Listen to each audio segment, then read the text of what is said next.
We are starting with our first job action at Elderwood of Lockport based on the employer implementing a last, best, and final that the members did not agree to. We are here with the members standing strong, asking for an increase in wages, quality health insurance, in hopes to recruit and retain more employees to take care of the residents in this facility. I have two of the members here at Elderwood Lockport with me, and they will speak to their recent concerns and happenings that have taken place here at Elderwood Lockport. Just make sure you state your name first and last. You can go first. Okay. Hi, I'm Marcy Livergood. I've worked here for 26 years, and with the contract voting no, 2 days later, they just implemented what they wanted. They gave everybody a 2% raise that was in nursing, and some of the people made a higher wage. But downstairs in laundry and housekeeping, they didn't make anything. So that's totally unfair because we can't do our job without housekeeping and to feed the people. And when we work short, there is no bonus or anything like that. The only ones that suffer when we work short are the residents. He still gets the same amount of money paid to him by the residents that pay with their Social Security and their Medicaid and their Medicare. So the only ones that are losing are the people in the building. So we do want a fair contract for them and for us. Thank you. President, what did you spell your name, please? Livergood. First name is Marcy, Marcie.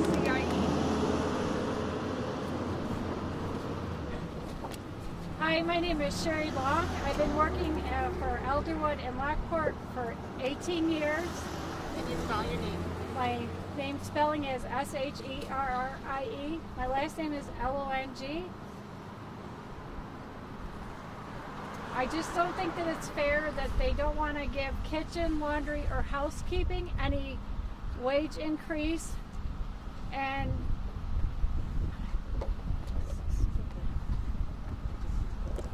Talk about how long you've worked here and 18 years.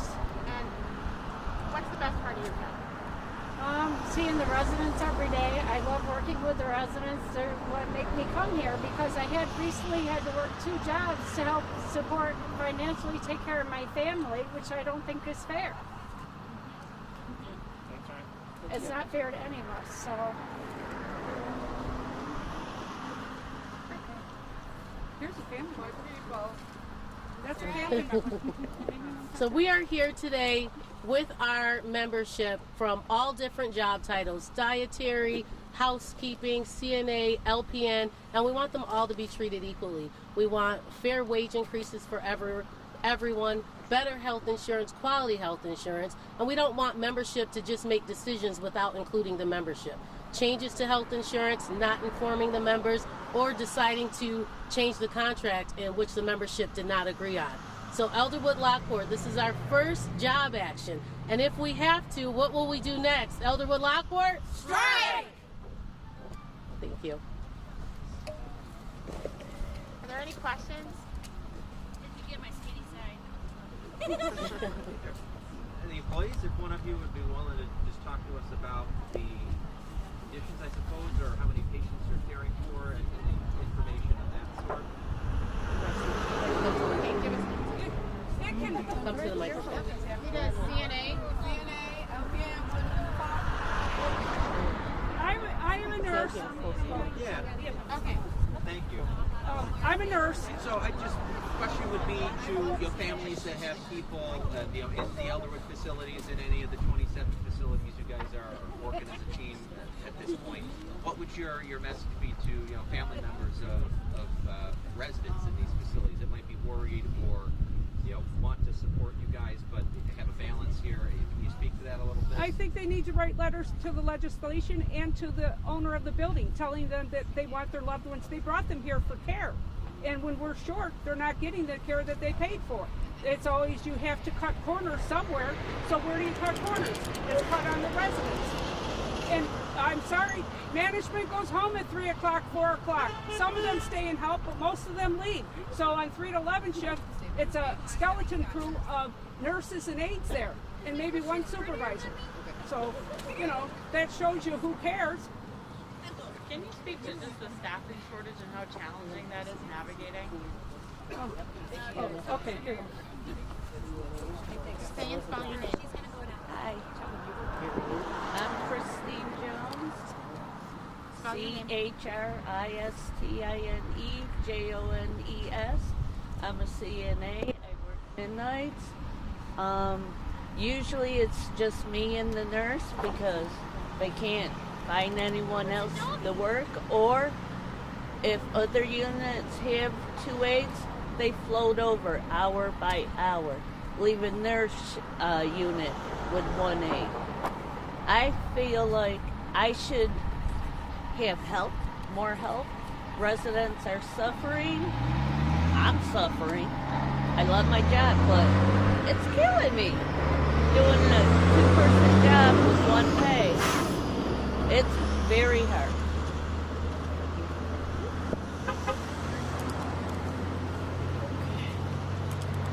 My name is Carrie Ann Sykes. I've been an aide for 10 years. Spell your name for them. Carrie Ann Sykes, KerianSykes. I've been an aide for 10 years. I've been here for over a year. As an aide, I'm very short-staffed.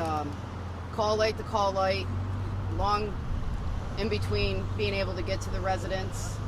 It's tiring, it's unfair. I recently just became a nurse, and I still see the aides running around struggling. We try to help them out the best we can, but nurses are also short-staffed. We have no time to spend with the patients. They call and want time spent with them, but we can't do that because we have to continue on and take care of the next person. We just want, fair wages, enough staff, everyone treated equally. Woo! Yeah. Just one other question earlier, Shamik, you can answer. We have a family member. Okay, yeah, thank you. My mother's a resident here. Say and spell your name. Okay. My name is Cindy Buccolo, Bucolo. My mother, Judy Sawicki, Sawicki, has been a resident here for 7 years, and I have seen the care go downhill. When she came here, she walked with a walker. She's now in a wheelchair and now almost bedridden because she's got bed sores because they don't have the staff to change her when she needs to be changed. The work is not getting done in a timely fashion. You can have care plan after care plan after care plan, and it's on there for her to be changed every 2 hours.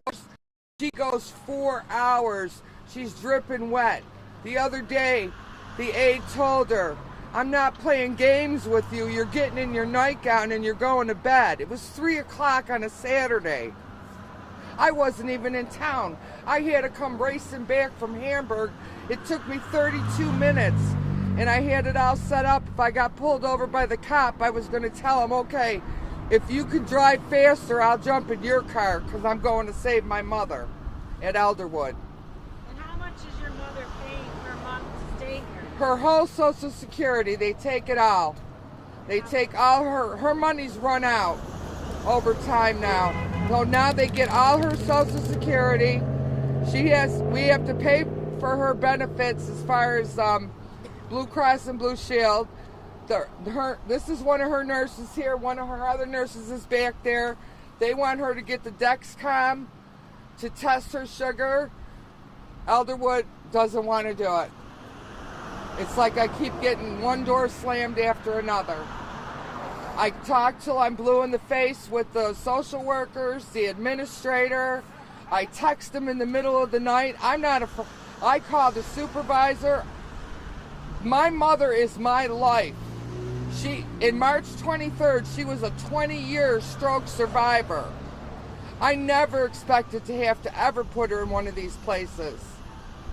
And unfortunately it happened, and now we've got to deal with it. And I pray for all these people every day of my life. They see me in this building. I am here every single day, and sometimes twice and 3 times a day. Thank God I only live 2 minutes down the road. Because my mother calls me, I'm here like that. The nurses, they call me.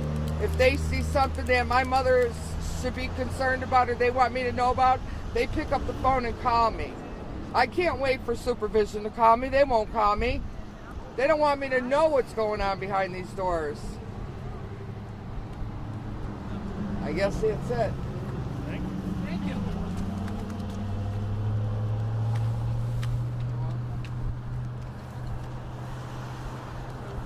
Shamika, just to follow up from earlier, you're talking about getting a fair contract for employees now. Obviously, if staffing isn't to the level that you need it to be. People are running around like their heads cut off. What is going to be the efforts, after that, or do you think a fair contract or a new contract is going to be enough to draw in new people? Can you speak to that? After negotiation efforts that might need to happen or need to happen given the state today? Well, I will start with saying that this facility has been bargaining since last summer. So we have been more than willing to continue to bargain with management, ownership, their attorney. They're the ones failing to come to the table. The most important is the residents in this place. You're surrounded here by healthcare workers. They're not here just because it's a job. They're here because they care. But in order for them to do their job, they have to have safe staffing. And of course, that comes with the increase in the Medicaid rates. And, there's a whole different number of components that play into this. But we can start right here locally, management and ownership, looking in the faces of this membership. How can you not want to give them quality, livable wages and quality benefits? They're taking care of the most vulnerable population here. Not because, they have to do it, but this is a profession they're choosing. These are healthcare workers who care. Are there specific thresholds that you guys are shooting for? I know with the last, hospital negotiation that was a change from the previous agreement. Is that something that you guys think is realistic or can even be included in something like that? Hi everybody, I'm Grace Bogdanov, Area Vice President of 1199 SCIU. It's GRACE-BOGDANOVE.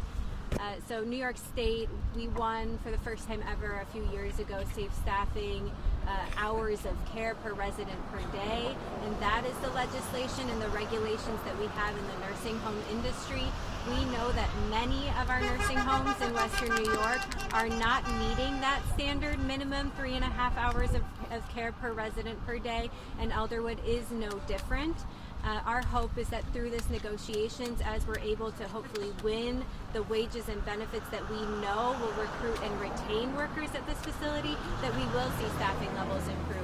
We know right now that the wages that Elderwood implemented without union agreement are still well below the area standard, and so we know that that is not going to help this facility in its recruitment or retention efforts. In fact, we think more and more of our members are going to make the difficult choice to leave this facility that they have called their place of employment for years in search of better job opportunities elsewhere as Elderwood continues to fall further and further behind.